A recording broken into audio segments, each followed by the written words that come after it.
What's up guys, I'm here for another tutorial today, and my tutorial today is going to be kind of an odd one actually.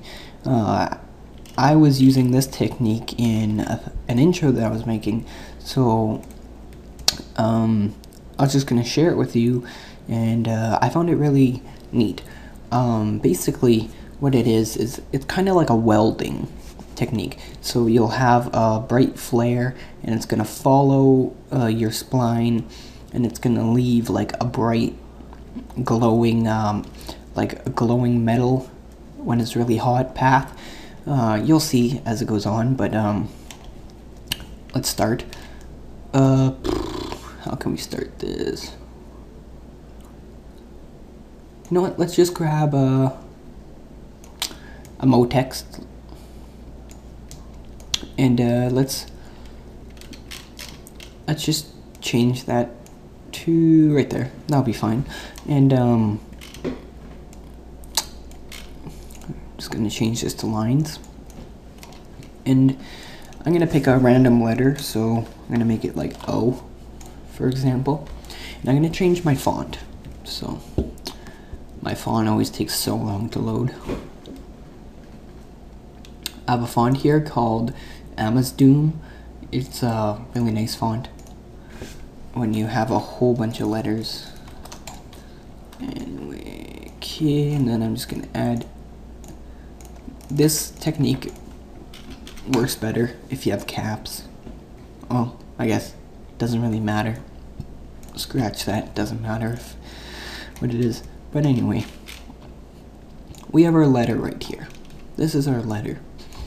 And the first thing that we're going to do to make this technique happen is we're going to make a spline. And how do we make a spline? We come into the splines here. Actually, you can do this two ways. There's a hard way, and then there's an easy way. The easy way is to grab a spline of a text, put in the letter, grab the same font, and boom, you have the spline of your object. But it's kind of harder to position it and find out where it is. But that's the easy way, but then you have to like size it up and make sure it fits and all that stuff. The harder way is if you come into the splines here, click and hold, and you grab the Bezier spline, or I don't know how to pronounce it, and you just trace the edges of your spline. Whatchamacallit? With this spline, you can click and hold, and and if you click hold and then drag, it will make like curves and that, so you can do the curves of your letter if you put like an S or something. But then if you just click, let's put a straight line. So this is a very good spline. Well, you can see here now that we have spline of our object. I'm gonna show. We're gonna come into the actual object mode, and we have to drag our spline up, because if you look right now, it's like inside the object, so you won't be able to see anything happening. So drag it up so it's just above our text object. Here's our spline right here, here's our text object. So I just put a little space. And now what we're gonna do is we're gonna grab a light. So we have this light right here. And if we render it, it's actually giving light to our scene, and we don't want that. So under our light's object attributes, under general, there's a button, well, not a button, but an option that says no illumination. Check that, and your light will still work, but it won't light up anything. After you've done that, come into lens, and this is where it's going to happen.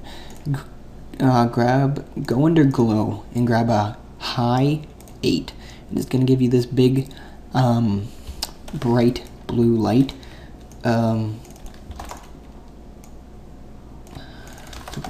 100.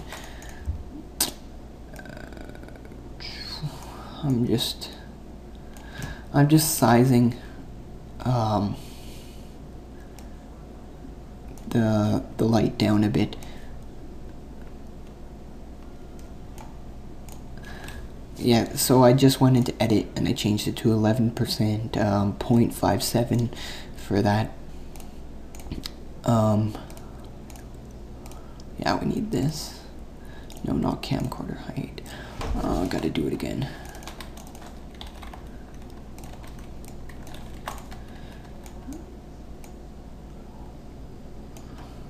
Anyways, now that we got that, I'm just gonna tone down the brightness of our... Actually, we don't even need that. But if we render it right now, we have this really bright light and it's too big. So I'm just gonna scale it down here to 50%. And now when we look at it, it's a lot smaller. It's still a bit too small, so I'm just gonna change it to 20. And that's getting better.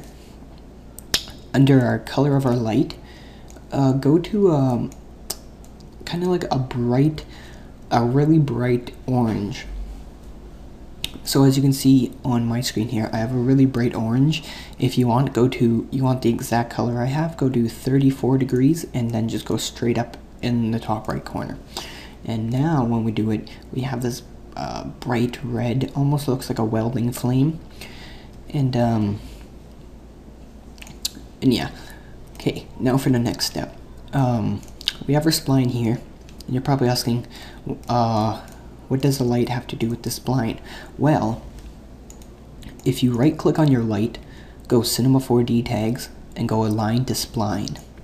And then your Align to Spline tag will pop up, obviously, and it's going to say Spline Path. Drag your spline that we made into the spline path of yours to align to spline. And here there's called position, and you can keyframe it by holding down Control and clicking on the black circle beside position, then moving it to 150 and changing this to 100. And now hold down Control, click the little box. So now when we play it, you're going to notice that our light is kind of skipping around. It's not a smooth movement. And there's a simple way to fix this. Click on your spline, like this, and it says intermediate points. Change that to uniform, and voila. You got a smooth, beautiful movement around your letter. And now if we render this, you can see there's a little...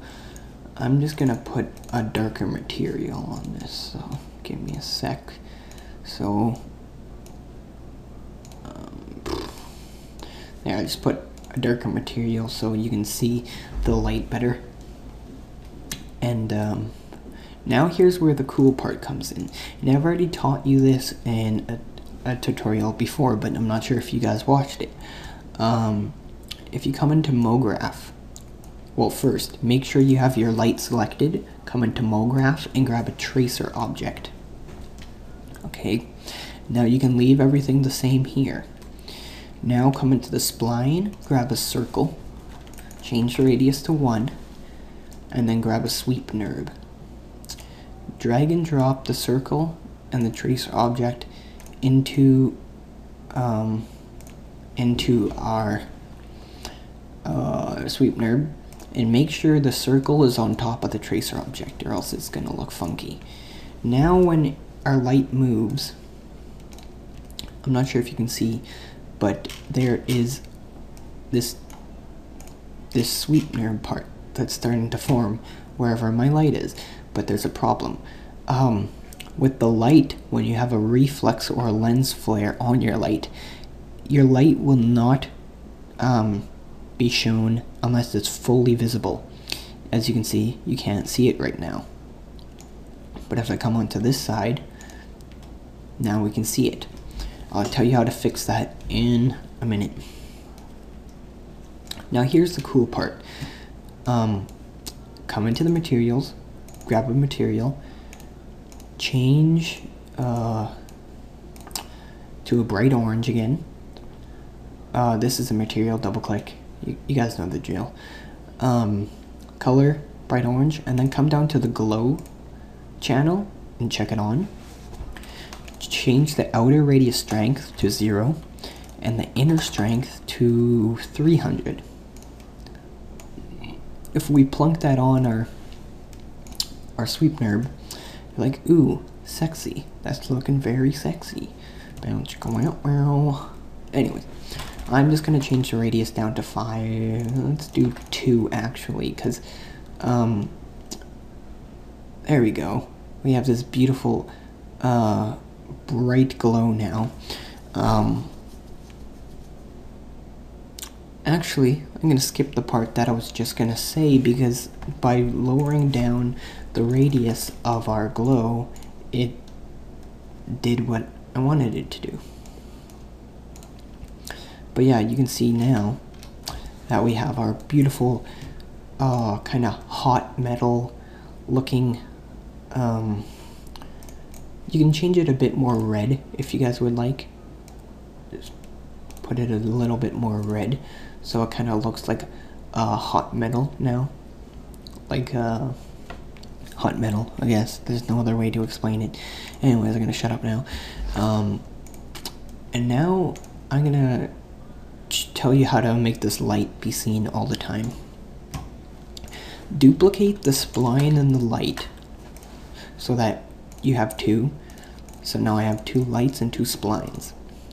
The light, the first light, there's light and then there's light dot 1. On light, click these little circles beside the check mark, the top and the bottom one, twice so that the circles turn red. What that's going to do is the top circle hides it in the editor view and the bottom circle hides it in the render view. We don't want to see this light. This light is just our tracer light. So I'm going to rename this one tracer light, so that we know this thing is only useful because it makes our spline. Now select the other spline, come into the side view here, and push it up until it's a bit in front of the spline. So it's a bit further up than the spline. And then we can hide this spline, we don't really need to see it.